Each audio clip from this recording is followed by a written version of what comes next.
चंद्रयान को आंध्र प्रदेश के श्रीहरिकोटा के स्पेस सेंटर से शुक्रवार दोपहर यानी आज 2:30 बजे लॉन्च कर दिया गया। फ्रांस दौरे पर गए प्रधानमंत्री नरेंद्र मोदी ने चंद्रयान 3 लॉन्च की बधाई देते हुए ट्वीट किया।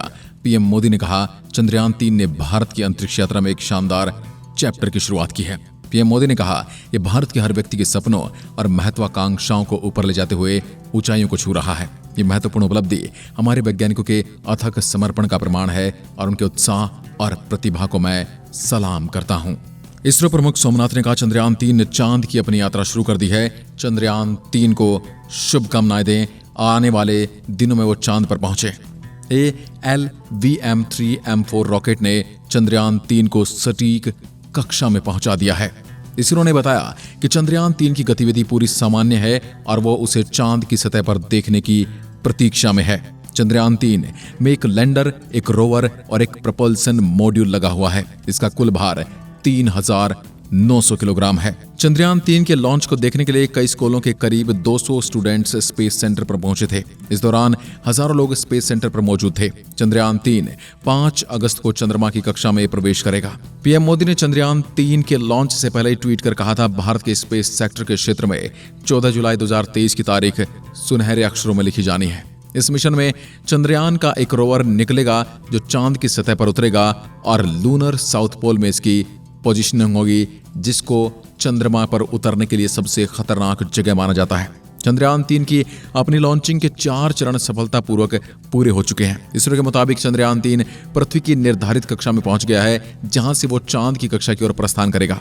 इसरो प्रमुख सोमनाथ ने कहा, चंद्रयान 3 ने चांद की अपनी यात्रा शुरू कर दी है। चंद्रयान 3 को शुभकामनाएं दें और आने वाले दिनों में वो चांद पर पहुंचे। इसरो ने बताया कि चंद्रयान 3 की गतिविधि पूरी तरह से सामान्य है और वो उसे चांद की सतह पर देखने की प्रतीक्षा में है। लेकिन पिछली अनहोनी के बाद इसके कामयाब होने की कितनी संभावना है, चंद्रयान 3 में क्या क्या बदलाव किए गए हैं, किन किन चीजों का ध्यान रखा गया है, इस मिशन का क्या लक्ष्य है, ऐसे कई बुनियादी सवाल हैं जिनके जवाब जानने के लिए हमें बात करनी होगी डॉक्टर आकाश सिन्हा से।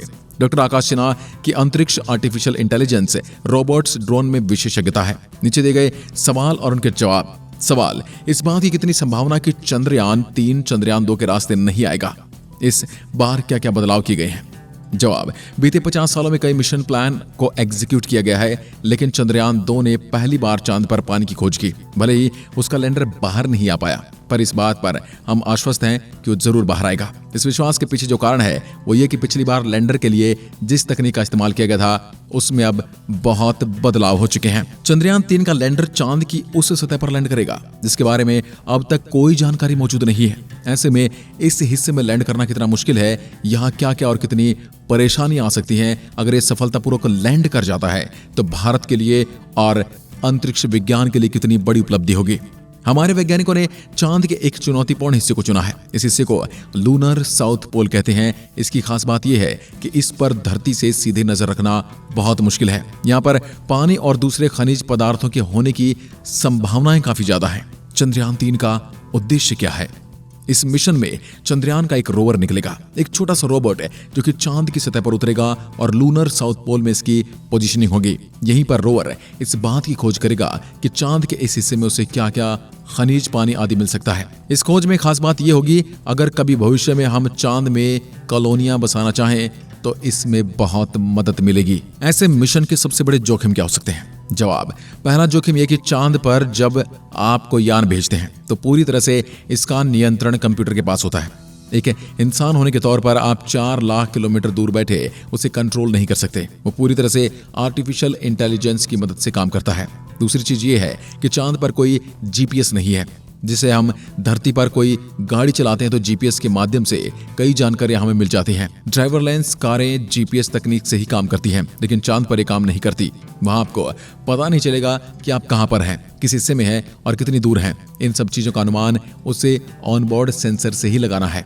तो इससे 2-3 नई मुश्किलें पैदा हो जाती हैं। अच्छी बात यह है कि इस बार इन सभी चीजों का ध्यान रखा गया है। चंद्रयान 2 की लागत एक हॉलीवुड फिल्म के बजट से भी कम थी और चंद्रयान 3 मिशन की लागत उससे भी लगभग 30% कम है। भारतीय वैज्ञानिक ऐसा करने में कामयाब कैसे रहते हैं? भारत में एक चीज हमेशा से सिखाई गई है कि अपने संसाधनों का भरपूर इस्तेमाल करें, संभव हो तो उनका पुनः उपयोग भी करें। जैसे जब चंद्रयान 2 भेजा गया था तो उनके 3 हिस्से थे, ऑर्बिटर, लैंडर और रोवर।